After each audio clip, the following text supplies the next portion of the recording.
மக்களே இன்றைக்கி வந்து பார்த்திங்கன்னா ஒரு ஹெல்தியான ஒரு ஹை ப்ரோட்டீன் நிறைஞ்ச ஒரு ஸ்நாக்ஸ் ரெசிபி தாங்க பண்ண போகிறோம். அதுக்கப்புறம் பார்த்திங்கன்னா சம்மர் லீவில் வீட்டில் இருக்கவங்க குழந்தைங்களுக்கு பயங்கர யூஸ்ஃபுல்லாக இருக்கும். ஸோ வீடியோவை ஃபுல்லாக பாருங்கள். 30 நாள் 30 வகை ஹெல்தி ஸ்நாக்ஸோட சீரீஸ் நம்பர் 1. வாங்க இதுக்கு தேவையான பொருட்கள் என்னென்னு பார்க்கலாம். சோயா சங்க்ஸை வந்து சுடுதண்ணியில் போட்டு அதை வெந்ததுக்கப்புறம் அதை நல்லா மைய அரைச்சி வச்சுருக்கேன். அதுக்கப்புறம் வந்து பார்த்திங்கன்னா துருவன பீட்ரூட் எடுத்து வச்சுருக்கேன். அதுக்கப்புறம் வந்து பார்த்திங்கன்னா துருவன கேரட் எடுத்திருக்கேன். அதுக்கப்புறம் பொடி பொடியாக நறுக்கின பெரிய வெங்காயம் எடுத்திருக்கேன். அதுக்கப்புறம் வந்து பொடி பொடியாக நறுக்கின கொத்தமல்லி தழை. அதுக்கப்புறம் பொடி பொடியாக நறுக்கின கருவேப்பிள்ளை. இதுக்கு வந்து எக்ஸ்ட்ராவாக தேவைப்படுறது ஒரே ஒரு முட்டையும் பிரெட் க்ரம்ஸும். அதை நான் எடுத்து வைக்க மறந்துட்டேன். ஸோ நீங்கள் வந்து ஆட் பண்ணுற மாதிரி இருக்கும். வாங்க இது எப்படி செய்கிறதுன்னு பார்க்கலாம். முதல்ல இது எல்லாத்தையும் ஒன்றா சேர்த்துக்கலாம். வெங்காயத்தை போடுங்க. அதுக்கப்புறம் வந்து பார்த்திங்கன்னா துருவின கேரட். அதுக்கப்புறம் வந்து பார்த்திங்கன்னா பீட்ரூட். அதுக்கப்புறம் வந்து பார்த்திங்கன்னா கொத்தமல்லி தழை. அதுக்கப்புறம் கருவேப்பிலை. இது வந்து ஹெல்த்தி ஆப்ஷனலுங்கிறனால உங்கள்கிட்ட என்ன வெஜிடபிள்ஸ் இருக்கோ ஸோ அதை ஆட் பண்ணிக்கலாம். நான் வந்து கேரட்டும் பீட்ரூட்டும் தான் ஆட் பண்ணியிருக்கேன். நீங்கள் வந்து பொட்டேட்டோ சேர்த்துக்கலாம். அதுக்கப்புறம் என்ன காய்கறி இருக்கோ அதை சேர்த்துக்கலாம். அதுக்கப்புறம் இதுக்கு தேவையான அளவு உப்பு போட்டுட்டு நல்லா கலந்து விடுங்க. தண்ணி எதுவுமே தேவைப்படாது. ஏன்னா பீட்ரூட், கேரட், அதுக்கப்புறம் வெங்காயம் எல்லாத்துலேயுமே தண்ணி இருக்கும். ஸோ தண்ணி எதுவும் தேவைப்படாது. சப்போஸ் உங்களுக்கு தண்ணி தேவைப்பட்டால் தெளித்து இது பண்ணிக்கோங்க. அதிகமாக போயிருச்சுனாலும் அரிசி மாவு சேர்த்துக்கோங்க. அரிசி மாவு உங்ககிட்ட இல்லை அப்படின்னா நீங்கள் கோதுமை மாவு சேர்த்துக்கோங்க. டேஸ்ட் மாறாது, நல்லா தான் இருக்கும். அதுக்கப்புறம் வந்து பார்த்திங்கன்னா இதோட பதம் வந்து உருண்டை பிடிக்கிற மாதிரி வரணும். அதை வந்து பார்த்துக்கோங்க. அதுக்கப்புறம் வந்து நல்லா குட்டி குட்டி உருண்டைகளாக பிடிச்சிக்கோங்க. உருண்டைகளாக போடணுன்னு அவசியம் இல்லை. உங்களுக்கு பிடிச்ச ஷேப்பில் கூட போட்டுக்கலாம்.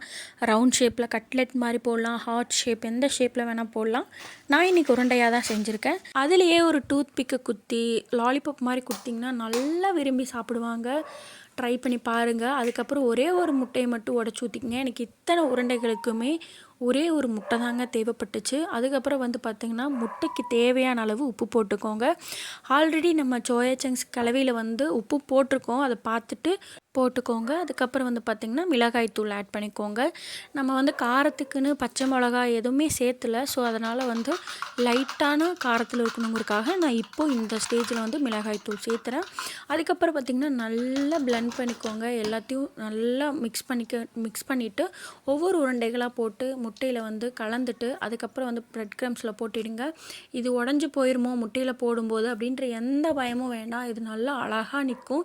நீங்கள் முட்டையில் போட்டுட்டு பிரெட் க்ரம்ஸில் போடுற வரைக்கும் நல்லா அழகாக நிற்குங்க. எந்த கவலையும் பட தேவையில்லை. அதுக்கப்புறம் நான் எல்லா உருண்டைகளையும் இந்த மாதிரி ரெடி பண்ணி வச்சுட்டேன். அதுக்கப்புறம் வந்து பார்த்திங்கன்னா எண்ணெயில் போட்டு பொரிக்கிறது தான். இப்போ வந்து நம்ம வந்து சூடான எண்ணெயை வந்து ரெடி பண்ணி வச்சுருக்கோம். சூடான எண்ணெய் வந்து ஹை ஃப்ளேமில் வச்சு சூடு பண்ணிக்கோங்க. மீடியம் ஃப்ளேமில் வச்சு உருண்டைகளை போட்டுக்கோங்க. ஹை ஃப்ளேம்லேயே வச்சு பொரிச்சிங்கன்னா கரிஞ்சிரும். பட் உள்ளே இருக்கிறதெல்லாம் வந்து வேகாது. ஸோ அதுக்காக தான் சொல்கிறேன். அதுக்கப்புறம் மீடியம் ஃப்ளேமில் வச்சுட்டு ஒவ்வொரு உருண்டைகளாக மெதுவாக பார்த்து இறக்குங்க. பார்த்து இறக்கிட்டு அதுக்கப்புறம் 2 பக்கம் நல்லா திருப்பி விட்டு வேக வைங்க. வேக வச்சதுக்கப்புறம் நல்லா பொன்னிறமாக பாருங்கள். இந்த மாதிரி நல்லா பொன்னிறமாக வந்ததுக்கப்புறம் அதை வெளியே எடுத்துட்டு அந்த டூத் பிக் சொன்னேன் இல்லைங்களா, அது என்கிட்ட இல்லை. நான் இருந்திருந்தால் மேபி நான் அதை அப்படி தான் செஞ்சுருப்பேன். இல்லாதனால வந்து நான் இப்படி உருண்டைகளாக போட்டிருக்கேன். டூத் பிக்கு குத்தி கொடுத்தீங்கன்னா டேஸ்ட்டு சூப்பராக இருக்கும். கண்டிப்பாக நீங்கள் இந்த ரெசிபி ட்ரை பண்ணி பார்த்துட்டு எப்படி இருந்துச்சுன்னு சொல்லுங்கள். அதுக்கப்புறம் 30 நாள் 30 வகை ஹெல்தி ஸ்நாக்ஸில் என்னோட ஜாயின் பண்ணிக்கோங்க. அதுக்கு நம்ம சேனலை சப்ஸ்கிரைப் பண்ணிட்டு பெல் பட்டனையும் கிளிக் பண்ணிக்கோங்க. தேங்க்யூ.